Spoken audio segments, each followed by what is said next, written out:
अच्छा, पहले चैनल वाला नहीं प्रिंट वाला है। मैं आप लोगों से मैं विस्तृत दोबारा जब बैठेंगे तब बताएंगे अभी जल्दी। हाँ, थोड़ी सी कोई ऐसी घटना हो रही है अभी, तो क्योंकि एक एक से पीछे भी करना है मुझे, और आप लोगों के नंबर भी सेव कर लूँगा ताकि कि उनके क्षेत्र में कहीं नदी नाला या तेज़ बहाव हो तो वहाँ पुलिस जाब्ता लगाए ताकि लोग अपने वाहन उसमें नहीं उतारे। और इस संदर्भ में आप लोगों को भी निवेदन करना चाहूँगा कि जो प्रभाव आजकल आप लोगों का है सोशल मीडिया के माध्यम से, जनता भी इसमें सतर्क रहे। इसमें अगर आपका सहयोग मिलेगा तो हमें भी इसमें सफलता ज़्यादा मिलेगी। सर, पुलिस थानों में नौकरी काफ़ी कम है, उनको बढ़ाने के प्रयास राज्य सरकार के पुलिस नौकरी के पूर्ति करने के लिए समय समय पे बराबर भर्तियाँ की जाती रही है। इमीडिएट ऐसी कोई कमी महसूस हो रही हो, ऐसा मुझे जो अभी प्राथमिक रूप से मैंने देखा है वो मुझे नहीं लगता है कि इतनी कोई कमी इस रेंज में कहीं नज़र आई हो। बाकी ये है कि जैसे ही पद रिक्त होते हैं इसके लिए भर्तियों की प्रक्रिया निरंतर रूप से जारी रहती है। सर, ये शराब माफिया और रेत माफिया काफ़ी सक्रिय है रेंज में, हिंदी से आती हैं और बाकायदा कोटा के अंदर रबर के डंपर आते, इन पर रोकथाम के लिए मैंने आपसे शुरू में कहा था कि जो संगठित गिरोह है या अपराधी है उनके विरुद्ध उनको चिन्हित करके हमारे द्वारा प्रभावी कार्रवाई की जाएगी। रेलवे कॉलोनी, बीमल मंडी और नयापुरा, इन इलाकों में रात को 11 बजे तक खुलेआम शराब बिक रही है।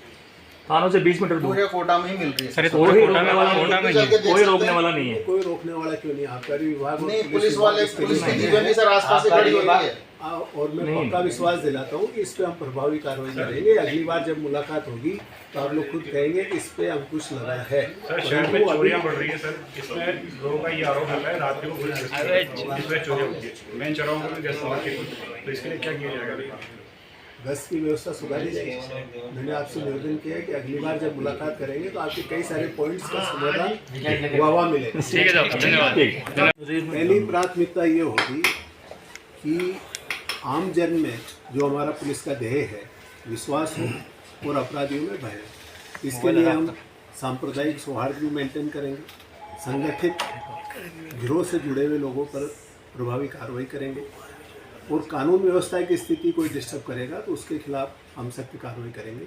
और कोई भी व्यक्ति सहज रूप से पुलिस स्टेशन हो, चाहे पुलिस अधीक्षक कार्यालय हो, सीओ कार्यालय हो, एडिशनल एसपी ऑफिस हो, चाहे मेरा ऑफिस हो, बेझिझक हम लोगों से संवाद कर सके, अपनी समस्या हमारे सामने रख सके, ये मेरा प्रयास होगा। भीमगंज मंडी थाना जो बिल्कुल शांत इलाका था उसमें लगातार वारदातें बढ़ रही हैं और वहाँ पे फरियादियों की बात नहीं सुनी जा रही। इसको लेकर आपका किस तरह से कार्रवाई?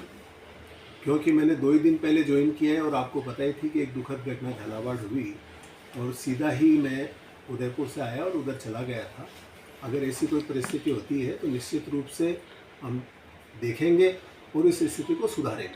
कोचिंग इलाका आपके रेंज में सर दूसरे राज्य की सीमाएं भी लगती है, बिल्कुल। तो मादक पदार्थ तस्करी काफ़ी ज़्यादा उस तरफ से होती है, अपराधी इधर से उधर चला जाता है, तो उसको रोकथाम के लिए क्या प्रयास नहीं करते? इसके लिए हम विशेष मुखबिर नियुक्त करेंगे। मैं चित्तौड़ एसपी भी रहा हूँ, वहाँ भी ये समस्या रहा करती थी और उस पर मुझे याद है कि मेरे कार्यकाल में हमने सर्वाधिक कार्रवाइयाँ मादक पदार्थ से जुड़े हुए लोगों के विरुद्ध की थी और उनके विरुद्ध अभी भी प्रभावी कार्रवाई हो, इसके लिए सारे पुलिस अधीक्षकों की मैं मीटिंग लेकर निर्देशित भी करूंगा और आंतरिक सतर्कता पे भी मैं जोर दूंगा कि कोई हमारा ही कर्मचारी किसी चीज़ कोई भी गलत काम में इन्वॉल्व नहीं हो।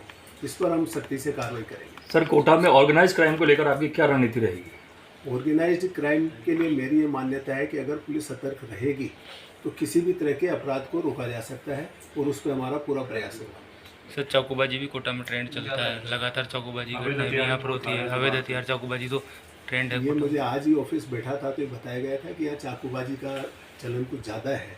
इस संदर्भ में सभी थानाधिकारियों से, जैसा मैंने आपसे निवेदन किया था कि अभी मैंने यहाँ ज्वाइनिंग के बाद ज़्यादा संपर्क या राउंड नहीं ले पाया हूँ, उनसे संपर्क कर इस पर कैसे प्रभावी कार्रवाई कर सकते हैं हम इस पर चर्चा करेंगे। कल मैंने जिला कलेक्टर पीओसी को भी बुलाया था, उनके साथ भी चर्चा की थी। अगर ऐसा कुछ लगा तो इस संदर्भ में जो आर्म्स एक्ट के तहत कार्रवाई हो सकती है और जिला कलेक्टर से अगर कोई अधिसूचना जारी करवानी होगी तो करके कार्रवाई करेंगे। कोचिंग कोचिंग सिटी है कोटा आत्महत्याएं काफ़ी ज़्यादा होती रहती है सर, आत्महत्या रोकने के लिए क्या पुलिस के प्रयास रहेंगे? पहले भी प्रयास चल रहे ये बात सही है कि ऐसा अखबारों के माध्यम से, समाचार पत्रों के माध्यम से देखा जाता है। इस पर क्या किया जा सकता है, क्योंकि मैंने विधिवत रूप से तो आज ही कार्यालय में पदभार ग्रहण किया है, इस ओर हमारा बेहतरीन प्रयास ये रहेगा कि बच्चों को ऐसा माहौल मिले कि वो ऐसी घटनाएं नहीं करें, क्योंकि उसका दुख दर्द जो उनके परिवारजनों को भुगतना पड़ता है वो निश्चित रूप से बहुत ही दुखद होता है। इसमें हम बेस्ट से बेस्ट क्या कर सकते हैं वो मैं आपसे अगली मुलाकात में बता सकता हूँ, क्योंकि अभी मेरा इस ओर पे कोई विशेष अध्ययन किया हुआ नहीं।